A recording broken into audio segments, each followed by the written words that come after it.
Everyone wants to shoot like the greats. Smooth, consistent, automatic. But most players skip the details that actually matter. In this video, renowned coaching expert Jim Huber breaks down exactly how to shoot a basketball, starting from your feet all the way through your follow-through, so you can build a repeatable, game-ready shot. We'll cover footwork, rhythm, hand position, release, and how to properly align your body to optimize your shooting. Let's build your foundation, fix your form, and turn you into a confident shooter. Before we get to the video, be sure to click the link in the description below to get access to a free printable PDF with 22 pages of shooting workouts for proper mechanics, complete with diagrams, descriptions, and a tracking sheet. Now let's get started. The first thing I want to talk to you about is your feet. You'll hear a lot of individuals say shoulder width apart. I think it's very difficult for individuals to kind of see their shoulders related to their feet. So what I say is more hips apart, because you can see your hips in relationship to your feet. So you want to be hips apart a little bit narrower than that. You don't want to be wider. When you get too wide, you become a slow, methodical jumper. And when you're that, your shot's going to be slower, which is going to allow defense time to contest and block your shot. The other thing you don't want to do too is you don't want to get your feet too narrow, because now you're not going to have balance, like side to side. You're not going to have that balance, and you have to have balance within shooting. So again, it can be hips apart, a little bit narrower. That's where you want to be at to make sure you have your feet in the right position, to make sure you have the balance as well. I don't teach, like you'll hear a lot of individuals teach, and this has been taught to me when I was younger growing up, is, hey, you got to have 10 toes facing the basket and you got to be squared. And the research that I found is that was really taught back when you shot with two hands, okay? And as we transition into a one-hand shooter, that squared 10 toes facing doesn't as much apply, okay?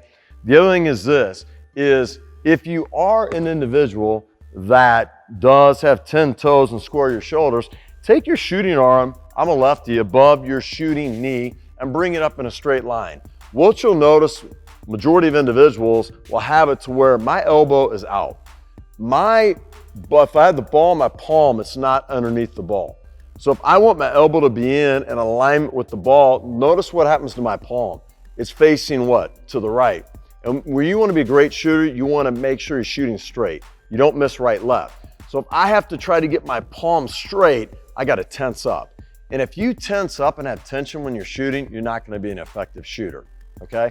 So what I teach is slightly staggered and turn feet, okay? And slightly staggered would be, for me, it might be a couple inches. And what I'll tell you to kind of find what that might be for you is a couple ways you can do it. One is a lot of individuals will take their feet and they'll kind of put them together, which your off foot will be a little bit behind your form where it's a perfect form, your feet come together, and then bring it apart, and that's kind of a slightly staggered stance that might fit for you.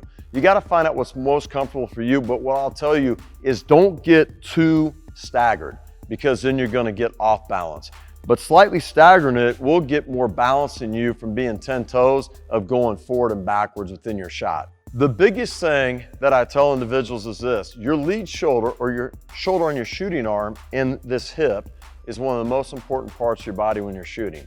So since your shoulder follows your feet, it makes sense to turn your feet, okay? So my lead shoulder, it only works if your lead shoulder is out in front, to slightly stagger than the turn. So my lead shoulder is out in front. Now, as this happens, what's going to take place is going to give me great alignment. And alignment, what I'm talking about is, look at this. I have the ball underneath my elbow. The elbow's in line with my index finger right here. And notice this, where's my palm facing? Straight to the basket. And if you notice, I'm not tensed. I'm not having any tension trying to do this. So I'm going to be a tense-free shooter. So alignment is going to be a key, because we want to make sure we're shooting in a straight line in what we do. Now, as I bring the ball back, we want to talk about, as I'm bringing it up to start going into my release, into the follow through, notice this is it's kind of what we call more of an L shape, but it's a distorted L.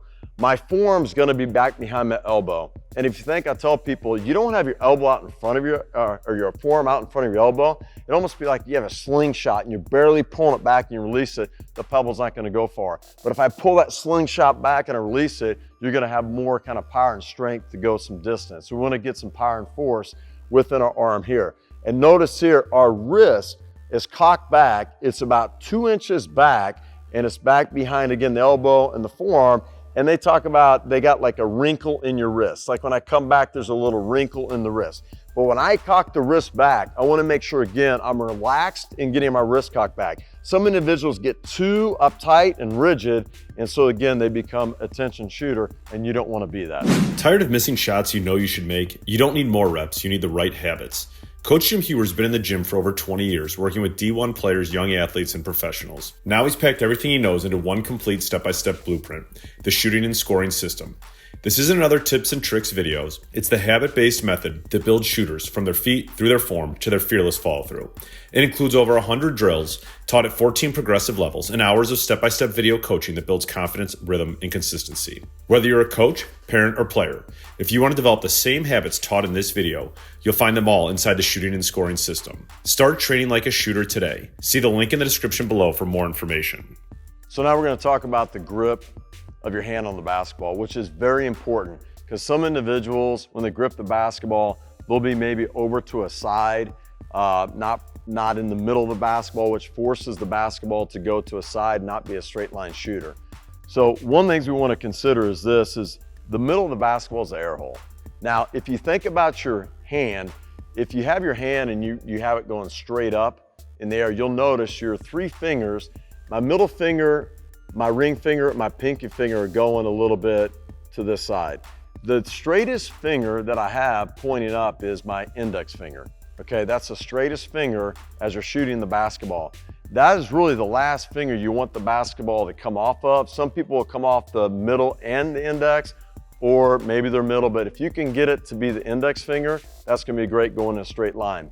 So with our index finger, the middle of the basketball, again, is the air hole. I'm gonna place my my index finger on the air hole. Now, I wanna get the ball placed in the middle of my hand. Now, for me, I'm a lefty. I'm gonna take it a little bit to the right, so I shoot it to where I have my index finger and middle finger in the middle, so when I come up, the ball is placed in the center of my hand. So it's not here, and it's not on this side where it's gonna get me pushing in the opposite direction. So it's in the middle is a key of what you wanna get it placed. Now also, when the ball is placed in your hands, you don't want it on the fingertips, you don't want it on the palm, you wanna get it on what we call our finger pads, which is our finger and kind of our pads of our hand here, where it's gonna rest and you're gonna be able to have it to where we have like daylight coming through. You can almost put a pencil or put a finger through here and you get daylight and you have more control. And you notice my thumb, it's resting on my thumb. Don't grip the ball with your thumb. We want to understand too is that after we get the hand placement and we're getting positioned to shoot the basketball, we want to make sure we're focusing now talking about our head. We want to make sure our chin is up, but our head and neck are relaxed. Some individuals will take their head and neck and they'll rock it back and they'll get uptight, no tension. And we want to make sure too is when I shoot it, we don't want any extra chin and head movement, okay? We want to be nice and still within our shot. One of the things you want to get into too is like looking at your target. And I'll tell individuals, you want to identify your target early. And the reason to do that is because it'll get your mind, like your subconscious mind, to see the target and to understand the distance of what you need with your shot. You have this muscle memory, then know the power within your legs that you need from the distance that you're getting. And it'll also give you more time to focus on what you're trying to do, that target of your goal of making a shot. So identify the target early. Now we talk about target is if you're on the side and you got a 45-degree angle off the backboard, it would be like the top of the square. But if you're talking about the front of the rim or just you're shooting over the front of the rim, you'll hear individuals that will tell you, hey, look at the front of the rim, look at the back of the rim, look at the whole rim, okay? Now, I'm a believer that what you focus on is what you get. So if you focus on the front of the rim, you gotta understand once it hits the front of the rim and it's kind of flat, leather does not get through steel, all right? So, and sometimes when you hit the back of the rim, it's hard, it'll bounce off and ricochet. So I tend to focus on the middle of the rim because I know if I miss a little bit, it's gonna still be able to fall in. Maybe it hits inside the rim, shooter touch, deadens, and it falls in. Okay, now we're gonna get in our follow through. We're gonna get in that release part that we're coming up into our shot. Now, As I start here, when we talk about distorted L, it's right in front of my shooting eye and my forehead here. As I start to go up, we talk about you want to go up, up, and out. And the reason why that's important is arc is so important on your shot.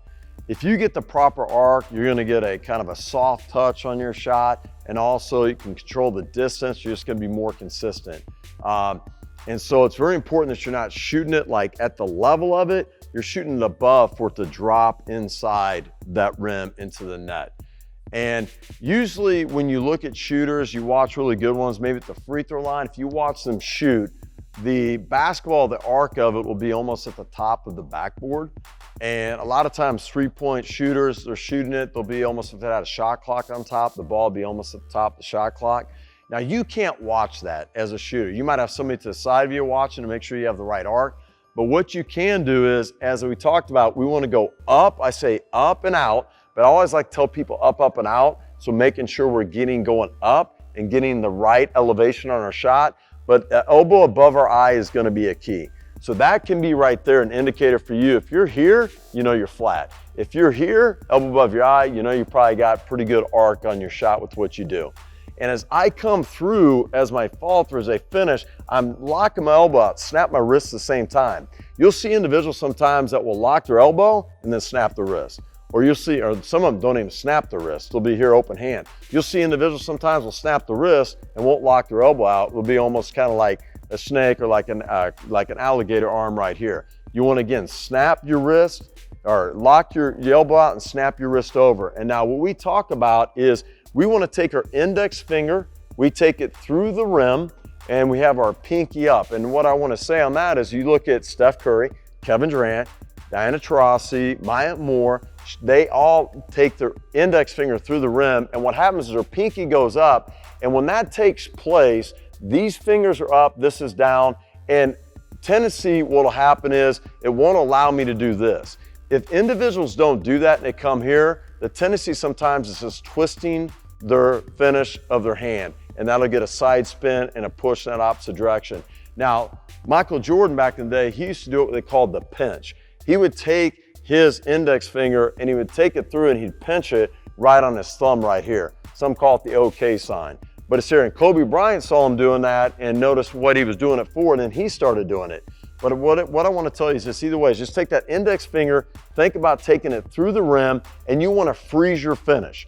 Freeze it. People say, I'll hold it 1/1000, 2/1000. I don't want people thinking about how many seconds. A key indicator for you is just hold it until the ball like hits your target, and then you can release. But you don't want to shoot it and then jerk back and have any jerky movements with your shot and freezing your finish and what you want to do. So now we're going to talk about what I call the balance hand. Some people call it the guide hand, some people call it the off hand. Now, I don't believe it's your guide hand because once you're coming up, it's not guiding the ball to the basket. So I believe it's more balancing. It's balancing the ball in the position you want. And the key thing is to understand is the offhand that they talk about, the balance hand, is very key because it can cause individuals to be ineffective shooters. What'll happen individually when they use their balance hand is they'll pull off the basketball and it'll cause them to torque their body, to miss right, left. The other thing that will take place is individuals will come up and they'll have their balance hand, they'll have their fingers wrapped around their front. So when they're shooting it, they're having friction on the ball, also causing like a side spin on the basketball, maybe pushing to a side. So the key couple teaching points you want to think about is this with your balance hand, is have it to where you're looking at, you have 4 fingers pointing to the ceiling. 4 fingers pointing to the ceiling. Do not wrap your pinky, 4 fingers. And then what you're gonna do is, you notice here, my thumbs, they're forming a T. Right here, right? Forming a T on the side of the basketball. So when I come up, it's right in position here and it's not gonna affect it in a negative way. And as I push my lead hand through, my balance hand freezes and it stops there, and it's gonna, what we talk about, freeze and pause. So I come up, it freezes, I hold it, and again, it's not gonna move. And I finish my shot, I'm going in a straight line, I have no extra movements take me, negative type energy to make my shot miss right, left. We hope you enjoyed this shooting form video. If you want instant access to a free printable PDF with 22 pages of shooting workouts for proper mechanics, complete with diagrams, descriptions, and tracking sheets, make sure to click the link in the description below. Again, if you incorporate these drills into your shooting workouts, you'll improve your form and be a threat from anywhere on the court. Make sure to click and subscribe and then click the bell button so you're the first to know when we release more new videos. Thanks for watching.